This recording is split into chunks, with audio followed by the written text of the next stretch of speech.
And welcome back, everybody, to another episode of Come Play With Us, Danny, the horror movie review podcast hosted by myself and my sister Megan. We've got a great show for you tonight, but before we do that, make sure you go to our YouTube page at Come Play With Us, Danny Show, and hit the subscribe and notification bells to get all the new episodes that drop and to become a subscriber of our YouTube channel. Yes. Thank you. Megan, how are you? I'm fantastic. How are you? I'm good. We've got a jam-packed show because tonight we are doing the Jaws quadrilogy, right? Sure. Because it's 4 movies. 1, 2, 3. Four? Yes. The Jaws quadrilogy. Because it's on all the movies are on Netflix right now. So if you have a chance, go rewatch them or watch them for the first time. It's we just wanted to do a classic this week. It's fine. Yeah, classics. Sorry, classics. My bad. And I'll just tell you what, they all go downhill after the first one. So you're so not wrong. No, I'm not. And let's go into the first one. Jaws is an undeniable classic. Yes, it is. I mean, it pretty much set off summer blockbuster. I mean, yeah, this movie really carried the torch on how big summer blockbusters would be for, from then until now. Jaws came out of, directed obviously by legend himself, Steven Spielberg, based on the book by Peter Benchley. Great cast, Richard Dreyfuss, Roy Scheider. Yep. Robert Shaw. Yep. Lorraine Gray. Yep. You can't have a more perfect movie than this. And I think you can just going off like the first 5-10 minutes of the movie with the intro, with John Williams' score going. Now, obviously now it's more or less it's used more on parody now than anything, but like back when this movie was released, that song. I'm sure millions of people, when they got in the water, that's all they heard. Oh, of course, especially back in the 70s. I mean, you had Jaws, which came out and basically freaked everybody out about going into the water. Oh yeah. We saw this when we were kids, and I remember when we went to the beach right after. I didn't want to go in the water because we saw Jaws. Yeah, Dad was the one that showed us to it. Mom was out of town, and he decided to show us the movie and then take us to the beach right afterwards. Now, if you haven't heard the history behind Jaws, obviously the movie was over budget. The mechanical shark Bruce wasn't working half the time, which I think worked out in the favor of this movie because when you do finally see Bruce in all of his glory, doesn't really hold up today as a practical effect. I mean, obviously you can tell with the shark's mouth moving just constantly, just going. Well, the shark gets progressively worse throughout the movie. We'll get to that.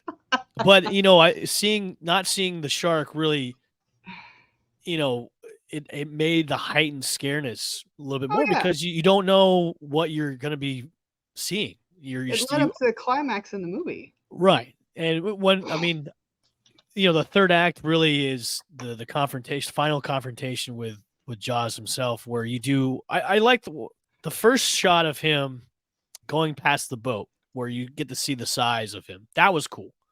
That was like, okay, they're really dealing. When Roy Scheider's character, Chief Brody, goes, "You're gonna need a bigger boat."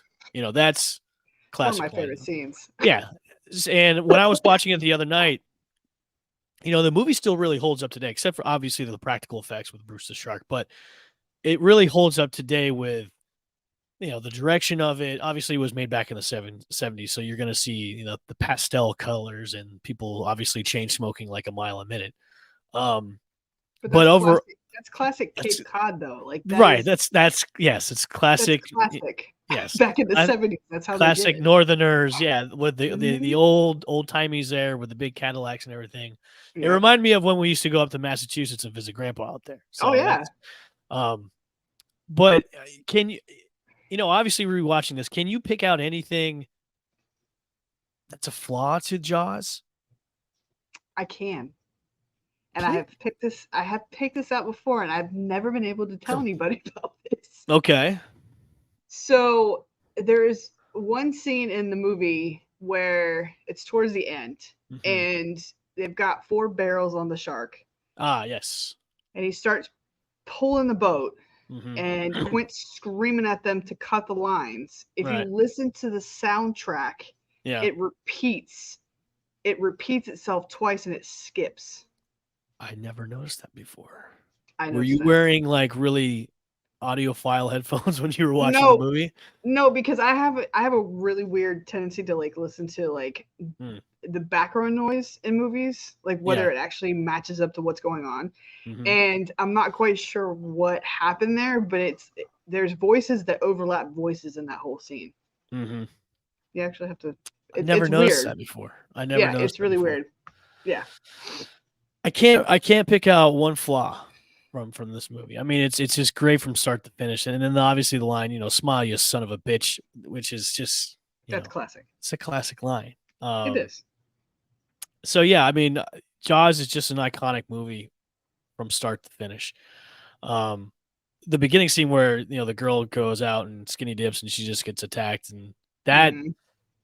even watching it a couple days ago, I'm like, man, that, like, if this Looks happened in real life, painful. you're painful, you're all alone in the dark in the Oh yeah. ocean, and nobody can hear you scream.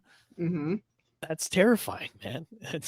And Well, no, this yeah. wasn't a boat accident, nor was Jack the Ripper. Like, just great. Like, Richard Dreyfuss obviously was competing to steal a show Oh yeah. Well, he amongst did a amongst fantastic Robert job. Shaw. Yeah, Yeah. yeah.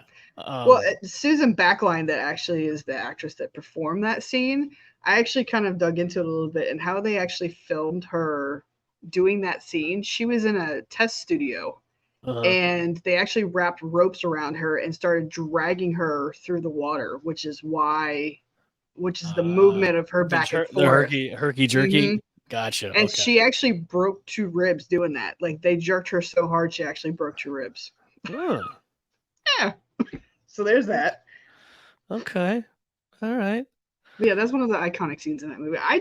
To me, Jaws overall, like I actually read the actual book myself and actually have a copy of it. So did I. There's a lot of things they left out from the book. Yeah, the book is actually a lot more graphic Yes. than But anything. but it works though. It works though for the It does. movie because you can't put in like the affair like Chief Brody's wife had with Matt Mhm. Hooper. You can't put that in there because it would just throw off the movie. To be honest with you, it would. Yeah, it would. And to me, in the book, it kind of made sense, but at the same time, like to see it on screen, it would just be like an afterthought Yeah. because I feel like they wouldn't have done it correctly. Right. I know, and I agree. And I think Steven Spielberg made the right choice about not doing that because there's a lot of stuff you have to condense in a movie because the book Hmm. was big. It's a big book. Hmm. I mean, it's So about yay big, yeah. give or take. So, but yeah, I really I'm glad that they didn't do that because it just really would take away from the actual like movie itself. So it was a good spot. It was a great Yeah, movie. Let's yeah. move on to Jaws. Let's move on to Jaws 2. Jaws 2, not directed by Steven Spielberg, directed by No, Jana Swarzak. I'm probably saying his name wrong, and completely co-written butchered by that. Carl Gottlieb. Uh-huh. Obviously, it's the sequel to the original Jaws. This plot centers around Chief Brody almost having a paranoia that there's a shark, coming around Amityville once again, and obviously that turns out to be true. I mean, he was right. It was right, yes.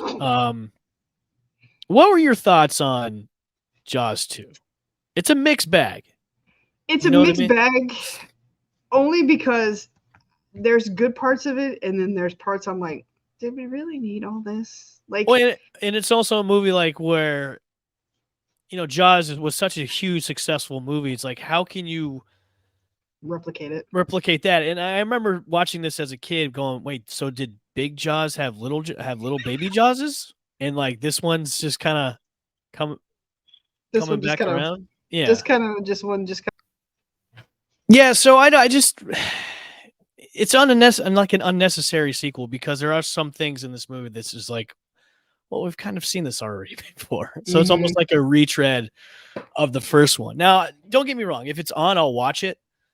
Mhm. But as a sequel, it falls so short of living up to the hype of Jaws. Because if you're gonna make a sequel about a killer shark, You have to weave the story in better. yeah, To me, I, it just kind of felt like an afterthought. Like, yeah, it focused more on Chief Brody and his kids yeah, because now it has his kids, his boys are older.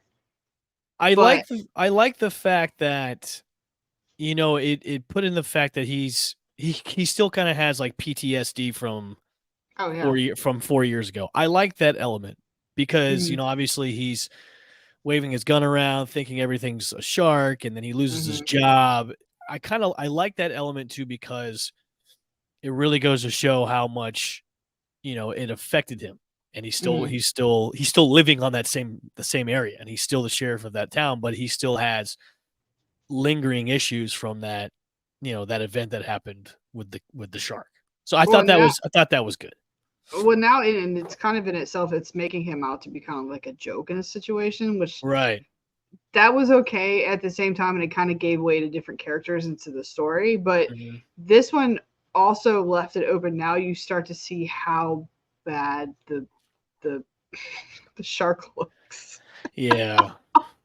This is like the start of the downward spiral of an animatronic shark that just looks so hokey.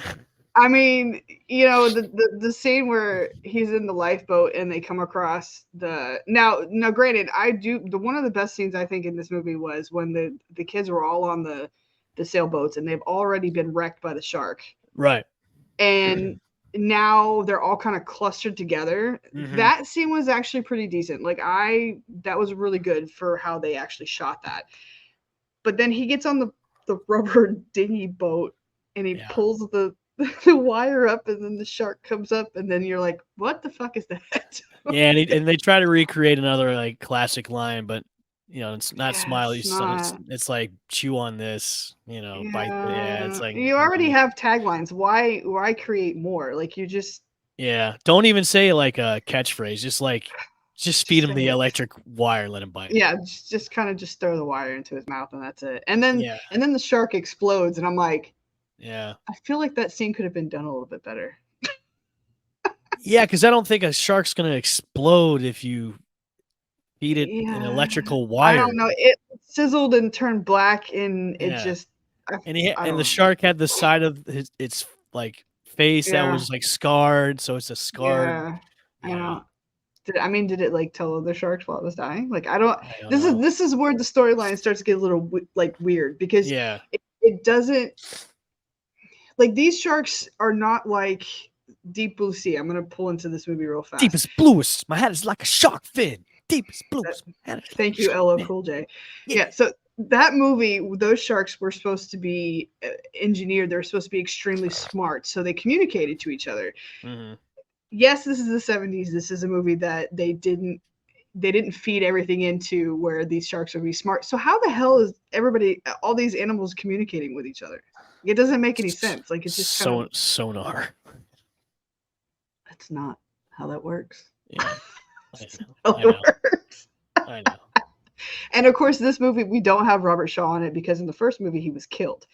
And we don't have So We don't have Roy Hooper. Scheider, Yeah, yeah. he's no Roy Scheider is Chief Brody. We don't have Oh, sorry, yeah. Richard Dreyfuss as Richard Matt Dreyfuss, Hooper. We yes. don't have him in here because he is referenced in the movie though. He is because Lorraine Gary comes in and says that he's over like He's like, on the Aurora or something like that. yeah, One of the yeah. So he is mentioned. I don't know. And there's a lot of screaming in this movie. Yes, Like by the from the kids. that's Yeah, that's where it kind of got too much for me where I'm like, why? Like yeah. it's a shark. We know it's a shark. Stop screaming. I Just like throw it. what you know what you know what's funny about the rest of the series of movies is like the casts are great. Yeah. Like the casts are great, but the movies are terrible. Which will Uh-huh. segue now into Jaws. Uh, Jaws 3D. now, So if you are ever stoned and want something to watch that's kind of hilarious, please just turn yeah. this movie on. Obviously, Jaws Just 3D was made in the 80s when 3D was one of the big oh things, along god. the lines with Friday the 13th Part 3 and Amityville 3D as well. This was directed by Joe Alves, starring a good cast like Dennis Quaid, Bess Armstrong, Leah Thompson, Louis Gossett Jr. Yep. Like, great cast. Yes. This Jaws movie is set at SeaWorld. I can't. I'm done. It's just We've of got all like places. we have dolphins that apparently can talk and communicate. And then we have the hilarious still picture of the shark that just plows right into the glass and just Can you shat. pull that up for everyone to see for those who have Yeah, never I'll pull it up. Yeah. for you millennials that have never actually seen this movie and you'll just get a good kick out of it. This is what happens when you do 3D and you don't have 3D glasses on Yeah, and it looks very terrible. it looks horrible. It's literally like placing a green screen on top of a green screen and it just Let me see. doesn't. Let me see if I can find it. Hold on. So just a bit of trivia while Evan's trying to pull this up. So Here. Hold on. there's Here a it is. question. Hold on. There's a Hold on. question why Chief Brody was not in Jaws 3, and it said that Roy Scheider had no interest in being in a third Jaws. I wouldn't want to be interested in that movie either. Oh, okay. So here's a classic clip. Here's let me rewind it back. Here we go. Okay, yeah. Okay. There's the So you shot. got Dennis Quaid, and there we go. And it's supposed to break the glass. Yeah. And Yep, there's there we go. slow motion of everybody going, Everybody, "Oh my god, whoa, what? yeah, it's really bad. Shit!" And there it goes, And everybody slow could, motion. yep. Yeah, Everybody could escape. Yeah, there there we we go. go. Yeah. Yeah. And then And then everything you got, goes back to normal speed, which is weird. yeah. Yeah, I don't know what happened here. I don't know what happened here. And the funny thing is, like, you're at SeaWorld, right? And we've all been to SeaWorld. Yes. You I would have. notice a huge goddamn shark in SeaWorld. It's just Yeah. like nobody notices, oh yeah, there's a huge big ass shark in this theme park. And the thing is, now we're focusing on the Brody kids now. Yes, because now they're grown. They're Because grown. Dennis Quaid plays one of the kids. Yeah. And I don't. We'll get that in. What I don't know. Because in the next movie, it just seems like they've gotten younger in the next movie compared to Jaws 3. If you notice that. Now that you mention it. Yes, they did. They got younger. Because Dennis Quaid's got to be in his late 20s, early 30s in this movie. And the guy that plays his brother is like a couple of years younger. And then when you go to Jaws the Revenge, they're like young. They're like 10 years younger. Like Lance, yeah. Lance Guest was really young in that movie. Yeah. And the one that was supposed to be the younger brother was killed. Right. And so, so let's segue into Jaws 4, a.k.a. Jaws the Revenge. This movie was released in July 17th, 1987. Yes. This now focuses on Lorraine Gary's character. Of course, she is Ellen Brody. And the movie kicks off with the killing of her youngest, son, Sean. Yep. Or I'm sorry, Michael. No, Sean. Yeah, Sean. Sean. At the premise of this movie, the thoughts where she's now thinking this shark has it out for her and her family. Yeah. Is beyond ridiculous. And even Lance Guest's character says, "Mom, that's ridiculous. Why would a shark think it's coming after you?" Yeah. Because sharks have revenge in their blood and they can know who killed them. Yeah. And I think also too, kind of like Cop Out, where you have Roy Scheider's character, Chief Brody, just die of a heart attack because of the stress. Like, what a way to shit on a character, you know? Yeah, I think they should have taken him out in a different manner. Like, or not make this movie at all. Well, that's that too. That would be another good thing, is not make this movie at all. Listen, like I there's so much wrong with this movie. uh-huh. Like, They're in the Bahamas now. yeah, so that's the first thing that's wrong. Great white sharks can't swim in warm water. No. They And don't. they even say that in the movie. And then his friend Mario Van Peebles Mario suddenly Van Peebles survives. with his yeah, that's not I don't know what they had to do to get Michael Caine to do this movie. It was like maybe alcohol, money, a because bag of Coke, something. I don't know. This we're but gonna Michael Caine. Michael I Caine. love Michael I Caine. love Michael Michael Caine Caine. is fantastic. But for him to do this movie, the fuck. Yeah. And then What just listen. I This is where the whole series jumps the shark, essentially, is oh when Jaws jumps out of the water mm-hmm. and roars like Godzilla. Mm-hmm. Roars like an animal, like a lion. I remember watching this movie and seeing that scene and wondering to myself, what in the hell was Yeah. that director thinking? You've just now the storyline was but once you got to the roaring shark, now you've completely fucked it up. Like I don't get it. I don't get it either. Why Yeah. make an animal that doesn't make a fucking noise? Well, here's my also thing too. Okay, so the movie starts off in Amity. Mm-hmm. The younger son gets killed, attacked. Mm-hmm. Mm-hmm. Then she goes all the way down to Jamaica or Bahamas, wherever she's at. Mm-hmm. How the fuck does the shark know she traveled all the way down there? Is Does this relatives of shark? does the Jaws? shark have a tracker on her? Does the shark smell her scent from Oh, miles and miles away? How does the shark know? because this is like another random shark. Did the shark see her leave on a plane? How did the shark know that? Like Shark was like, this shark was like, movie, ma'am. the movie defies all logic Mm-hmm. when it comes to a quote unquote a revenge movie, because there's no way a shark, first of all, could swim all the way from Amity all the way down into the Bahamas where they're at in that short No, amount of time. There's no way, it unless the red eye. unless It this is have the red eye flight. yeah, unless this is a bionic shark. I can't. I can't either. So if you want to get really stoned and have a laugh, Or drunk, whatever. we're drunk. It might make it a little bit better on top of everything else. I mean, so this kind of goes back to classic, iconic 80s movies. Yes. A lot of them are fucking terrible. Yes. But we still watch them because they're iconic movies. Like, you can't have Jaws without knowing that there's 3 more after it. Oh, I also have one thing to bring up too. Okay, so you know how Jaws explodes or something at the end of the movies, right?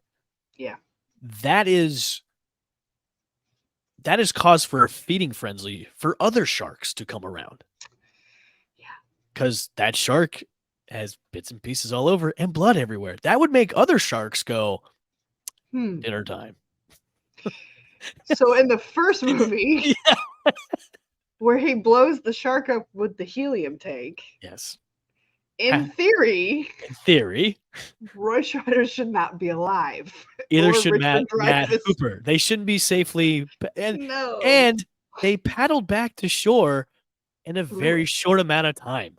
Yes. I thought they were they paddled on a looked like the door from the Titanic, which Rose and Jack were on. Well, she was on, not Jack, because he was dangling from the side. It looked like he could have fit. He could have fit. Let's all listen. He could have fit. So yes, if you want a roaring good time, no pun intended, from Jaws Revenge, go on Netflix, watch Jaws 1, 2, and 3, and 4. 4. Just prepare yourself for 3, because 1 and 2 are kind of, this is all right. 3 is when all cards have been thrown up on the table. I agree. 1 is classic. 2 is hey, it's on. It's all right. You watch it. 3 is 3 is like season of the witch. Yes. No, Season of the Witch is all right after repeat watchings. Yeah, but still, Jaws 3 to me, and even then, so this is just backtracking for here. So there's a part where they capture a baby great white. Oh yeah, the baby. And they put him in a petting tank. Yeah, I don't. Just the like and bonehead he and he dumbass. dies in the petting Yeah. tank. So we're and like the Jaws in this movie is out. Yeah, I know. Yeah. It just there's all kinds of things that are pointed wrong to this, and kudos to these directors that have attempted these movies, because without these movies you wouldn't have had what is it, 45 20 meters down, 45 meters down, the Yeah. Meg, The the Meg. Trench, Sharknado. all of the Sharknado films. I mean, these movies have spawned different type of sharks movies. So I feel like if we didn't have these movies, as ridiculous as they are, then we wouldn't have those movies to watch and I wonder agree. why. I agree. Honestly, because they've spawned everything. Yes. Okay. And let's go to movie news. All right. All right.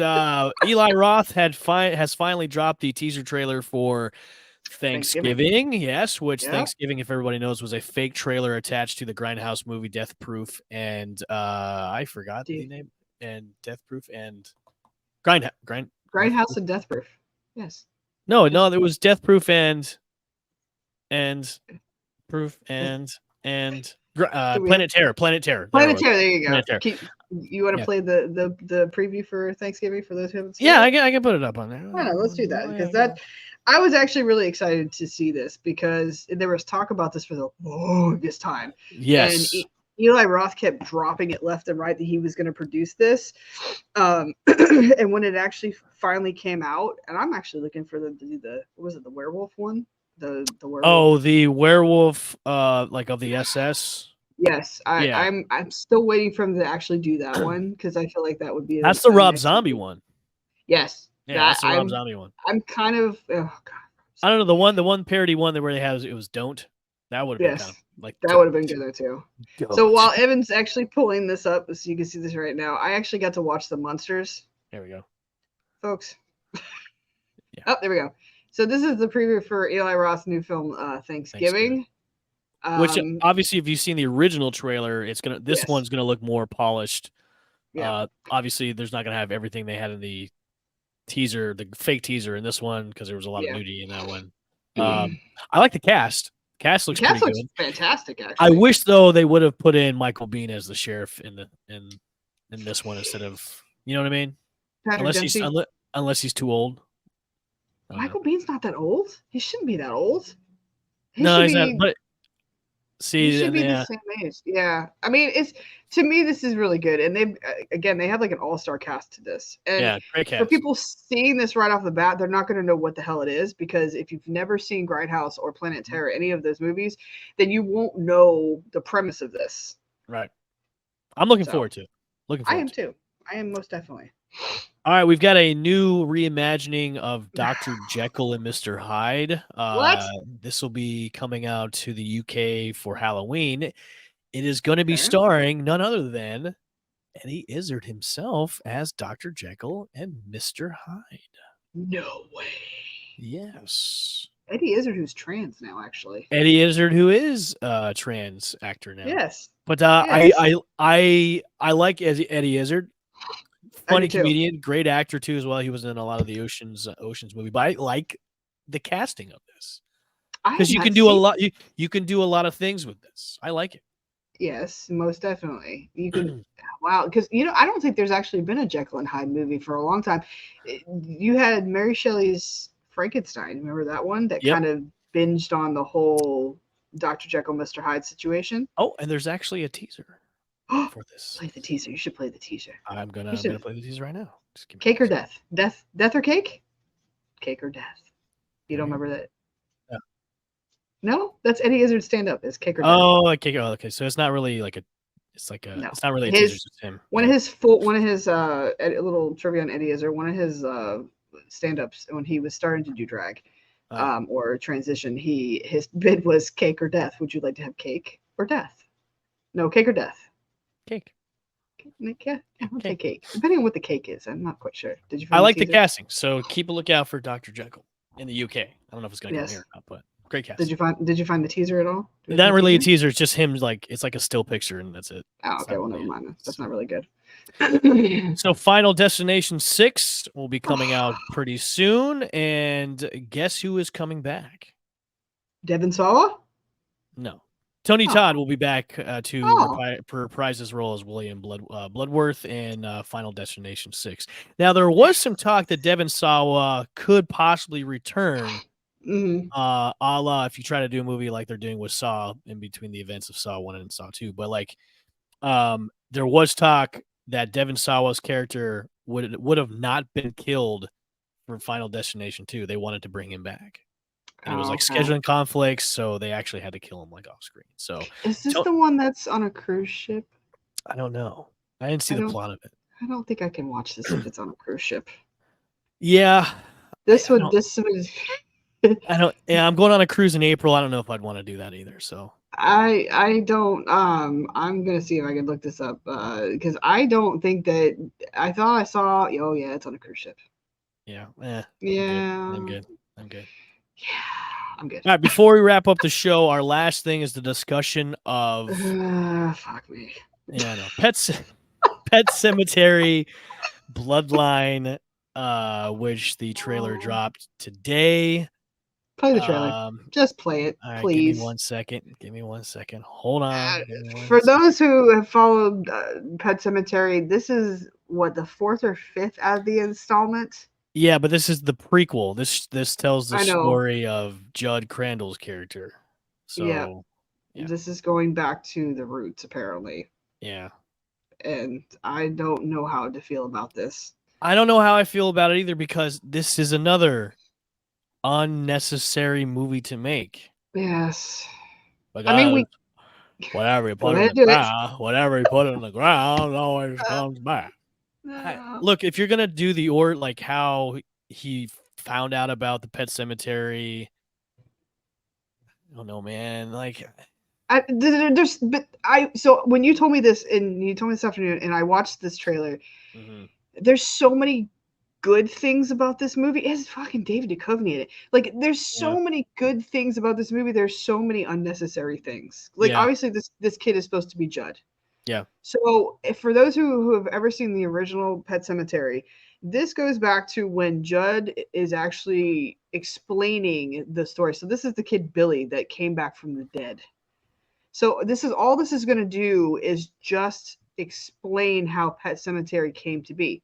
That's great, Mm-hmm. but I feel like they're gonna fuck this up. And They I will, feel and you know why? Because obviously this is going to streaming. It's going to Paramount Plus. It's not going to be. It's not going to be put out in theaters. yeah, And it which it shows. And it shows because this looks like a streaming horror movie movie, a it does. movie you would have on streaming. Because it just doesn't look like you would have this as a full theatrical release. It just doesn't. It looks like a streaming movie. It does, and I feel bad because it's not something that's going to be theatrically released. Because Yeah, if they had done this a different way, is that Pam? that is Pam Grier herself. Yeah, Jackie Oh Brown. my Like a god, great cast. A great this cast. is like an all-star cast. Yeah. Like I don't know why. I just feel like they could have just done this better because it's just going to go in weird ways. Like this is how I foresee this movie. Like it'll tie itself back into the first movie, but it's unnecessary. And also too, like which one are you going to be tying yourself into? Is it the reboot or the There you go. original? The original, you know what I mean? Yep. And I thought, and then there's the second one. There's the second Oh yeah, with Edward Pet Sematary. Furlong, yeah, Oh God, Anthony Edwards. that Yeah, was and Jared Thompson. That was a bad one. That was just dumb. yeah. Like I don't it just I don't know how I feel this when I watched the trailer this afternoon. It was just like looking at it and watching it. I'm in my mind. I'm going, this is so unnecessary. It's so unnecessary. It's almost as just like, look, we have so many of these IPs still out there. We have to do an origin story. We have to do a prequel. you don't. Don't we don't You don't. people love mystery. We wanna have some mysticism behind our Yeah. characters in our movies. You don't need to make a prequel to everything. I mean, these are movies that you're pulling that are iconic, again, iconic movies, and we don't really need to know the origin stories of them. We don't. We don't. We don't. There's no reason why they should have been the movies that, that were made that were these people are trying to remake. The stories are already planned out. The stories are already set in place. It already gives you a picture. That's why when I saw this, I'm like, all right, well, this is literally explaining what Judd was explaining in the first movie. Why do we need to see this on film? To me, it's Because what goes in the ground. it's just Doesn't stay in the literally ground, man. It always goes it's just back. literally beating a dead horse. Like there's no reason No pun why. intended. No pun intended. No pun intended. There's no reason why we need to. And this goes back to my claim that I've said in other episodes that people just don't have their own concept. Ideas. Like, yeah, just make your own concept with movies. Maybe take something that's close to what you've seen, but don't lead up to that original. Give yourself a chance to show what you can produce and what you can write. And it's just you're just recycling things after over and over and over again. And then go make a movie like Skinamarink. You literally just only made me spit my water out. No, please don't fucking go make Skinamarink. Don't do that. Like and we said this about that Skinamarink. Kudos to the guy that did it. Kudos on a minimal to him. budget, yes. On a minimal budget, because he was sitting pretty after that movie. He bamboozled a lot of fucking people. but he made a decent chunk of money. Mm-hmm. That to me is an original concept. I will take my hat off to you that one because it was an original concept. Was it good? Fuck no. No. But it was an original concept and he tried. Yes. These guys making other chunks of money by reproducing these movies, it's not fair. No, it's not trying either. No, it's not. You're literally shortchanging people with the movies that are there. And now I'm off my fucking soapbox because I'm done. I can't. It's okay. We will wrap up the show giving you guys a couple of updates. We will be both at Halloween Horror Nights this coming year. So keep a lookout for some live streams, some videos, and some pictures from us at Halloween Horror Nights. It's going to be great. Yes, I'm excited. Next couple of weeks, we'll be ramping up the Halloween, leading up to Halloween. We'll be having more shows for you guys as well. We've got a special show coming back to the show is Drew from Australia.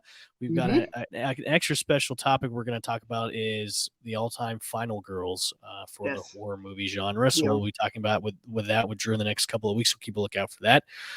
Before we get out of here, Megan, before we get out of here, anything else before we go? No, I'm just really excited over some of the stuff lately that I've seen come out. Again, Halloween Horror Nights is going to be really cool this year. There's a lot of cool things we got. I'm sure we'll drop stuff. And Evan and I are going to try to do shows almost every week now leading up to October. But no, I'm good otherwise. Oh, I forgot to mention before we get out of here. I watched the Taking of Deborah Logan the other night. Again? Have you never seen it? I'd never seen it before. How dare you? And come on. You know you want to give your opinion on it. No? Not good? No? It had so much promise. Oh yeah, it did. It did, but I'm going to tell you it was better than the fucking Pope's Exorcist. Anything better than the Pope's Exorcist. Taking of Deborah Logan, excuse me, for those who have never seen that movie, it's an earlier 2000s movie. Yes. It had potential. It was 30 minutes too long. Exactly. And I agree on that. However, the practical effects and the special effects in that movie were actually really decent. They were. I agree. Performances were good too as well, but it's just it went off the rails in the third act. It went off the rails. It went off the rails. And by the time the third act came, I was like, we're just gonna wrap it up anytime soon. Like we get it. She has issues. Holy shit. Like, God, wrap it up. Yeah. I know. Well, to give you a last point, I actually do have something. I actually watched The Munsters. Why? Why would you subject yourself to that? I was bored and I had nothing else to do. Oh. I don't know what has happened. Do you hate life now that you watched this? I'm so confused about why that was even produced. Rob, I love you to death, buddy. Because Netflix gave him a bunch of money and they said, make your monster movie. That's not Try even comedy, Rob Zombie. that was not even comedy. That was just annoying. It was annoying. Listen, I told you I got 15 minutes in and I was done. And yeah, I was in maybe 20 minutes tops. And it was background noise for me after a while, and I just couldn't do it anymore. Yeah, I couldn't do it either. I don't even remember the ending of it. I didn't get that far. So I don't remember. Yeah. All right. And on that note, we're going to take out of here. Thanks, guys, for joining in for another episode of Come Play With Us, Danny, the horror movie review shows hosted by myself and my sister, Megan. Make sure to go to our YouTube page and subscribe and hit the notification bell whenever new episodes drop. We will see you guys next week with a new show. We'll discuss. Anyways,